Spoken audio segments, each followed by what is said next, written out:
So you actually had a lot of different articles on the Hall of Fame, a lot of the players that you think should get in, especially underrated ones, including Jimmy Rollins was one, Scott Rowland that you mentioned you were watching as a kid a lot. So go through some of those underrated players that you think deserve it and some of the data that you used in those kinds of instances. Jimmy Rollins was especially that very interesting one over Omar Vizquel. So it's funny you bring up Omar. You know what? First, let me start with this is I've actually caught some heat, especially from some of your BBWAA members, which I'm not allowed to be in that club. I've been never officially denied membership because I qualify for it, so they won't officially deny it. But they don't like me, so I'm not allowed to be in the club. And the heat that I've caught is, well, what are you doing preaching Tim Raines' Hall of Fame case? Did you even see him play most of his career? And one guy even said to me, well, you served in the United States Marine Corps, and Tim Raines played the majority of his career in Canada. How the hell can you advocate for him as a Hall of Famer? And I'm like, this stuff is ridiculous. I believe in baseball history, and I think that the Hall of Fame is a baseball history museum. So I want really good baseball history in it. And I look at Tim Raines, the thing that I often get from people about that one is, hey, he was an Expos player and this, that, and the other. The reason I like Tim Raines, and I only saw the tail end of his career, is again because my father watched him wreak havoc on the base paths against the Phillies and others in the 80s and preached the way that Tim Raines played the game. He got that nickname Rock for two reasons. All we know one of them, but he also got the nickname because of how hard he played the game. And that's the way that I was taught how to play the game, was the way that Tim Raines played the game. Cool thing to mention on that is the first time I ever spoke with Tim Raines when I wrote one of those articles. I said to him, hey, Rock, I only saw the tail end of your career. Because I get to call him Rock now because we're boys after one conversation that we spoke for a good hour and a half. But I get to call him Rock. So I'm like, Rock, my father is the one who actually saw all your career, and he told me about how you played the game and preached that's how you're supposed to play the game. You mind saying hello to my dad? And he was like, sure, Ryan, I'd love to talk to your dad. He talked to my father longer than he talked to me, and he just got off the phone with me for an hour and a half. Anyway, though, I look at the game by the numbers in hindsight. And for Tim Raines, for example, what kept him out of the Hall of Fame was Rickey Henderson. He was second to Rickey Henderson for his career. And to me, I look at this like there's no shame. There's no crime in not being the greatest of all time.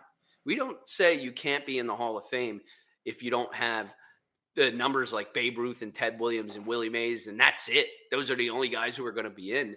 There's a standard that you must meet, and the standard is not the single greatest of all time. It's maybe the top 1.5%, top 2% players ever, and that is what Tim Raines was. And then we go to somebody like Edgar Martinez. Edgar Martinez was kept out of the Hall of Fame because he was a catastrophe, by the way. Absolute disaster. Mm-hmm. Now, he was a designated hitter for 70%. I'm sorry to cut you off. How is David Ortiz?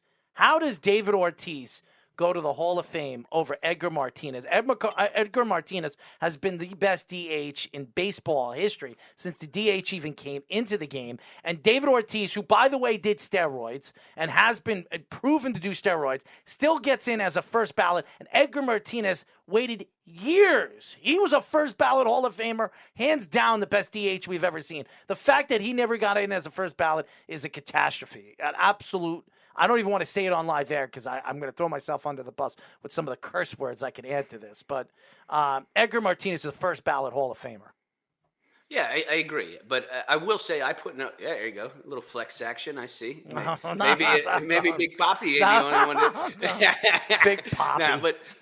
But yeah, Edgar absolutely belonged. And I think the fact that he waited was simply for the fact that there was going to be a delay on allowing a designated hitter to actually get in, which is complete BS because, we let closers into the Hall of Fame. And these guys, I don't understand that. Like, you look at Trevor Hoffman. I was just about to say Trevor Hoffman. I don't want to talk smack on Mariano Rivera with that accent of yours. But we go Trevor Hoffman, and you look at his career numbers.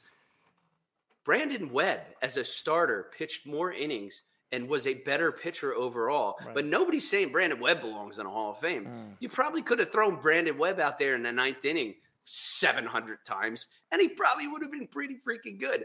The fact of the matter is, most relievers, even the great Mariano Rivera, are failed starters. Mariano Rivera didn't hack it as a starter. Fortunately, he figured out that cutter, and he became the greatest. I hate the term closer. I don't believe in closers. He became the greatest relief pitcher of all time.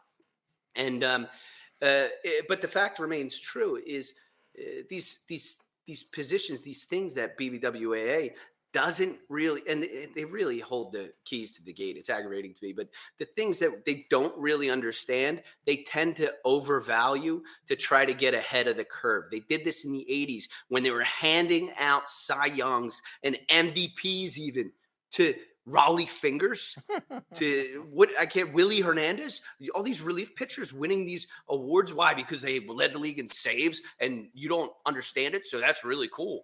And then up until this year, when Omar Vizquel had that controversy and stuff, they're going to vote him into the Hall of Fame. Why? Because he was a great defensive shortstop. Yeah, he was one of the greatest all-time defensive shortstops.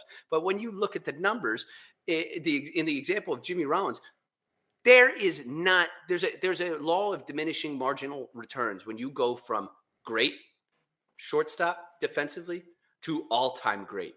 You are not adding that much value. It's not the same amount of value that you're adding when you go from average fielding to great fielding, going from great fielding to all-time great. There's only so much value you can possibly add.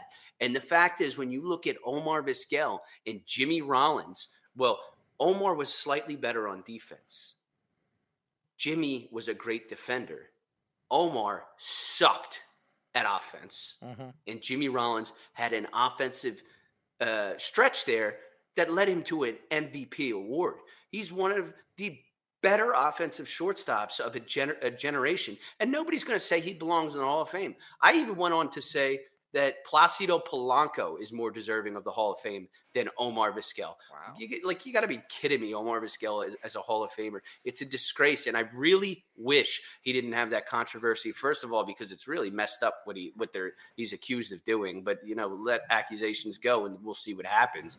But I really wish none of that happened, because I would love for BBWAA to make a mistake again so I can call them out on it, because I love doing that. They made a mistake with Lee Smith too. They made a mistake with Lee Smith too. Because they didn't understand. They don't understand the value of defense. Nobody does. And anybody who says they understand the value of defense is lying. Every single year, the formula for defensive runs saved, it runs from fielding and UZR and defensive WAR. Every single year, the formulas change as we begin to learn more and more, and they will continue to change. So even wins above replacement. You go to Barry Bonds' page this year and go into that Time Machine website. He has a different WAR now than he did 5 years ago. How is that possible? He hasn't been playing. Oh, it's because the formulas change and we don't fully understand this stuff. And at least I'm willing to admit that, hey, we don't really completely understand this stuff yet. So maybe we got to apply it at face value sometimes.